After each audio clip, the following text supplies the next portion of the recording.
আসসালামু আলাইকুম বন্ধুরা, আপনারা দেখছেন শখের চিড়িয়াখানা ইউটিউব চ্যানেল। আজকে আমার ভিডিওটির টপিক হচ্ছে দেশি মুরগিকে প্রাকৃতিক খাদ্য খাওয়ানোর গুরুত্ব। বাংলাদেশে দেশি মুরগির খামার হচ্ছে সবচেয়ে লাভজনক একটি খামার। তবে দেশি মুরগির খামারে সবচেয়ে গুরুত্বপূর্ণ হচ্ছে মুরগির খাবার তালিকা।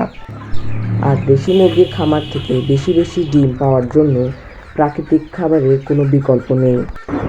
তাই মুরগিকে সাধারণ খাবারের পাশাপাশি সপ্তাহে 3 থেকে 5 দিন পর্যন্ত দেশি মুরগিকে প্রাকৃতিক খাবার দিতে হয়। আপনারা ভিডিওতে দেখতে পাচ্ছেন আমার দেশি মুরগিগুলো কত রুচি সহকারে ভুট্টার চারা গাছ খাচ্ছে। ভুট্টার চারা গাছে রয়েছে প্রচুর পরিমাণে ভিটামিন এবং খনিজ লবণ। এটি খাওয়ানোর মাধ্যমে মুরগির শরীরে যদি কোনো পুষ্টি ঘাটতি হয়ে থাকে তাহলে সেই পুষ্টির চাহিদাগুলো পূরণ হবে এবং মুরগি দ্রুত ডিম পারবে।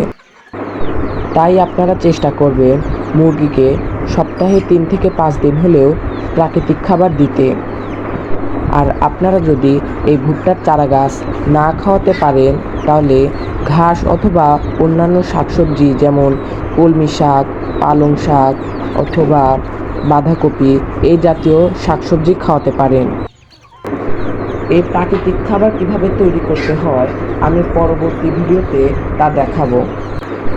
আশা করি আমার এই ভিডিওটি আপনাদের কাছে ভালো লেগেছে।